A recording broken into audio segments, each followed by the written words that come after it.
Hello friends সকলোকে নমস্কাৰ জনাই মই এটা নতুন ভিডিঅলৈ স্বাগত জনাইছো আপোনালোকক মই কৈ আছিলো এটা পডকাষ্ট চেনেললৈ গৈছিলো বুলি আৰু পডকাষ্ট চেনেলটোৰ নাম আছিল আনকাট টক্স আৰু চেনেলটোত গৈ মই ইমান বেছি কান্দিবলগীয়া হ'ব বুলি ভবা নাছিলো বহুত বেছি কান্দিলো গতিকে ভিডিঅটো দিয়া মোৰ অকমান পলমে হৈছে আৰু কিয় কান্দিলো গুটেখিনি তেখেতৰ চেনেলটোত পাব বলক তেনে লগ পাই গলো নামটো কৈ দিয়া শ্ৰুতি হাজৰিকা আৰু এই বাইডৰ ভিডিঅ মই চাও খুব ভাল লাগে আৰু ইমান ধুনিয়া কৰি আছে এটু সময়টো মানে কি কয় কিছুমান মানুহে ধৰক ঘৰত বহি এনে সময় পাৰ কৰে কিন্তু বাইদেউ যে ইমান ধুনিয়া ধুনিয়া ভিডিঅ কন্টেন্ট বনায় আৰু সেই কাৰণে মই ফেসবুকত বাইদেউ ফলো কৰো আৰু সেই কাৰণে ভাবিলো যে মোৰ পডকাষ্ট শোত বাইদেউক মাতু প্লাস বাইদেউৰ পৰা আমি আসলে আপোনালোকে বহুত নাজানা কথা বাইদেউৰ পৰা জানিব গতিকে শোটো চাব কঞ্জলকীয়া মোৰ ইউটিউব চেনেল তাতে বাইদেউৰ এই যেটো আজি পডকাষ্টৰ শো হেতু আহিব আৰু বাইদেউৰ লিংকটো নিশ্চয় দিব নহয় জানো পেজত গতিকে চাব বিৰাট ইন্টাৰেষ্টিং হ'ব কিন্তু দেই আৰু শুনিলে নহয় ইমান হাঁহি থকা মানুহগৰাকী যে মোক ইমান বেছি কন্দুৱাব কেতিয়াও ভবা নাছিলো যে কি নহওক বাৰু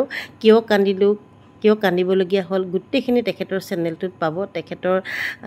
চেনেলটোৰ নাম হৈছে আনকাট টক্স মই কৈছো আৰু কঞ্জলিকা বুলি তেখেতৰ এটা পেজও আছে আৰু জীৱনত ভবা নাছিলো যে এনেকৈ পডকাষ্টত গৈ এদিন ইন্টাৰভিউ দিম আৰু আজি গৈ হসাকে মই বহুত এটা আশা লৈ গৈছিলো আৰু যেটো আশা লৈ গৈছিলো সেই আশাটো আসলতে মোৰ বৰ ভাল এক্সপেৰিয়েন্স নহল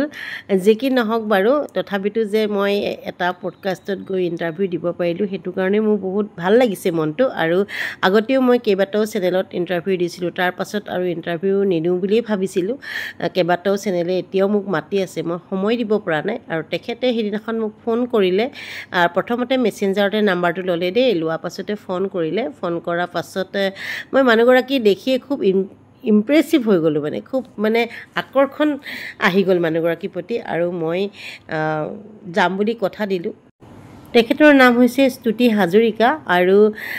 খুব আগ্ৰহে কৈছোৱে নহয় আৰু তাত গৈ পেলাই বহুত কথা পাতিলো প্ৰথমতে হাঁহি ধেমালিৰে বহুতখিনি আমি কথা বাৰ্তা কৰিলো কিন্তু লাহে লাহে যেন আমাৰ হাঁহি ধেমালিবোৰ লাহে লাহে নাইকিয়া হৈ আহিবলৈ ধৰিলে আৰু মই কান্দিবলৈ বাধ্য হৈ গলো তেখেতৰ যিখিনি কথা মোক যিখিনি কোৱেশ্চন কৰিলে আৰু হেয়াই কথা যে কি নহওক বাৰু এটা এক্সপেৰিয়েন্স হল আমি এক্সপেৰিয়েন্স বুটলি আছো আমি অভিজ্ঞতা বুটলি আছো আৰু শিকি আছো আসলতে ইমান কথা ক'ব নাজানো তথাপিতো তেখেতৰ চেনেলত গৈ পেলাই যিখিনি কথা ক'লো আপোনালোকে চাবচোন বাৰু তেখেতৰ চেনেলটো আনকাট টক্স বুলি তেখেতে ভিডিঅটো দিব আৰু লিংকটো মইও দি দিম মোৰ পেজত আৰু এয়া তেখেতলোকৰ ষ্টুডিও খুব ধুনিয়াকৈ সজাই থৈছে দেখিছেনে ষ্টুডিওটো দেখিয়ে ভাল লাগি গৈছে আৰু কঞ্জলিকা বুলি লিখা আছে আৰু আনকাট টক্স কৈছোৱে গৈ পেলাই মই কৈছো যে জিটি কোৱেশ্চন নকৰিব কিন্তু দেই কি কোৱেশ্চন কৰিব মই সুধি আছো তেখেতে কিন্তু মোক একো কোৱা নাই কৈছে আপুনি বহক আমি যি সুধিবলগীয়া আছে সাধাৰণকৈ সুধিম আৰু এনেকৈ সুন্দৰকৈ বহি ললো দেখিছেনে ধুনিয়াকৈ বহি লৈছো আৰু আগতে এটা চেনেলত মই এনেকৈ ইন্টাৰভিউ দিবলৈ যাওঁতে মোক বহাটো লৈ আমাৰ বহুতে ক্ৰিটিসাইজ কৰিছিলে দেই বহুত মোৰ বন্ধু বান্ধৱীসকলে আসলতে বহিব জনা নাই এনেকুৱা বহুত ধৰণৰ কথা কৈছিলে আৰু ইয়া মাইকটো লগাই দিলে নহয় বেছি সময় তেখেতে ৰবলৈ দিয়া নাই আৰু মাইকটো লগাই দি আৰু মোক কিছুমান কথা সুধিও আছে আৰু মই কৈ আছো কাহিনী কৈ পাছত মানে আমাৰ কাহিনী বেলেগ ফালে গুচি গ'লগে মই কান্দিবলৈ বাধ্য হলো আৰু তেখেতেও মোক সুধি আছে ময়ো কিছুমান কথা কৈ আছো কথা কৈ শেষত একেবাৰে আবেগিক হৈ গলো আৰু খুব ধুনিয়া লাগিছে ষ্টুডিওটো নহয়নে তেখেতৰ শাৰীখনৰ হেতে ৱালৰ কালাৰটো ইমান ধুনিয়াকৈ মিলিছে আৰু মই প্ৰথমতে কৈছিলো চাদৰখন মেলি লওঁ বুলি তেখেতে কৈছে এনেকৈ ভাল লাগিছে ময়ো তেনেকৈ বহি দিলো আৰু নমস্কাৰ জনাইছো সকলোকে মোৰ চেনেল কঞ্জলকীয়ালৈ আপোনালোক সকলোকে স্বাগতম জনাইছো আজিও তেনে এগৰাকী আপোনালোকৰ মাজৰে এগৰাকী বিশেষ ব্যক্তি মই মোৰ অনুষ্ঠানলৈ লৈ আহিছো আৰু তেখেত হৈছে ভেৰি টেলেণ্টেড বন্তিৰিমা ফুকন শইকীয়া বাইদেউ আৰু বন্তিৰিমা বাইদেউ আপোনাক মোৰ অনুষ্ঠানলৈ স্বাগতম জনাইছো Thank you so much. এনেদৰে আমাৰ কথোপকথন আৰম্ভ হৈছিল আৰু এতিয়া ভিডিঅ'টো চাই বহুতে ক্ৰিটিচাইজ কৰিব যে পডকাষ্টলৈ গৈছে হয়তো পইচা পাতি দিছে বা কাৰোবাৰ চিনাকি থ্ৰুৱেদি গৈছে কিন্তু মই স্তুতি হাজৰিকাক একেবাৰে চিনি নাপাওঁ মই কোনোদিন তেওঁৰ লগত কথা বতৰা হোৱা নাছিলোঁ তেখেতে মেছেঞ্জাৰতে এদিন মোক মেছেজ কৰিছিলে যে আপোনাৰ ফোন নাম্বাৰটো দিব মই ফোন নাম্বাৰটো দিয়াৰ পাছত তেখেতে মোক এই প্ৰপ'জেলটো দিছিলে যে পডকাষ্টলৈ আপোনাক এদিন মাতিম আপুনি অকণমান সময় দিব আৰু মই যিহেতু খুব ব্যস্ত থাকোঁ আচলতে সময় মোৰ ওচৰত খুবেই কম তথাপিতো তেখেতে আগ্ৰহ কৰা দেখি মই সময় দিলোঁ ইতিমধ্যে মোৰ আৰু দুটা পৰ্টেল চেনেলে মাতি আছে সাক্ষাৎকাৰৰ কাৰণে সেইকেইটালৈও মই যাব পৰা নাই যাম খুব সোনকালে যাম ল'ৰা যিহেতু পৰীক্ষা চলি আছে কাৰণে সি সময় দিব পৰা নাই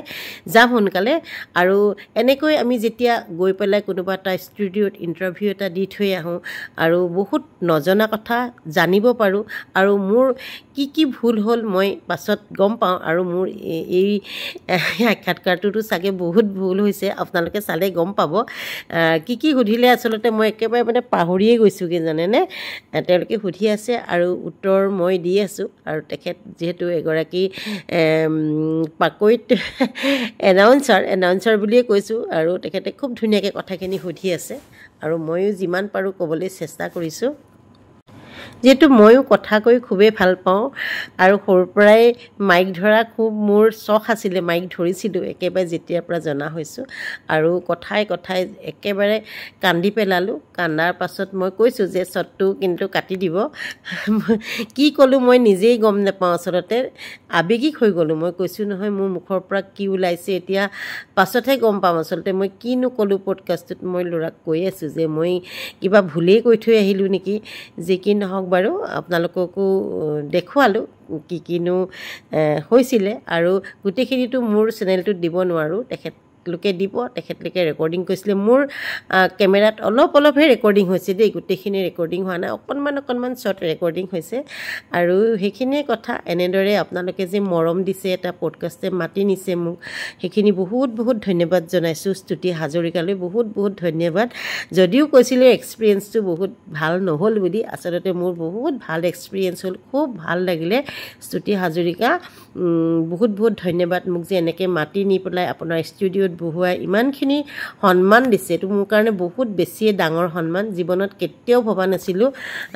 আপোনালোকে যে মোৰ কাম ভাল পাই পেলাই বা মোক কিবা এটা দেখি পেলাই এনেধৰণে মাতি নিব সঁচাকৈ ভবা নাছিলোঁ আৰু আজিলৈকে নিজৰ চেষ্টাৰ বলত আগবাঢ়ি গৈছোঁ কাৰো নেগুৰত ধৰি কিন্তু আগবাঢ়ি যোৱা নাই দেই আৰু সদায় নিজৰ পৰিচয়ে জীয়াই থাকিবলৈ চেষ্টা কৰোঁ আৰু হাজবেণ্ডে বেয়াই পায় সেইটো কাৰণে মোক আৰু তেখেতে কৈ থাকে এতিয়া মোৰ পৰিচয়হে তোমাৰ পৰিচয় শেষত আৰু এয়া মোৰ স্বৰচিত দুখন কবিতা পুথি তেখেতক উপহাৰ দিলোঁ খুব ভাল লাগিলে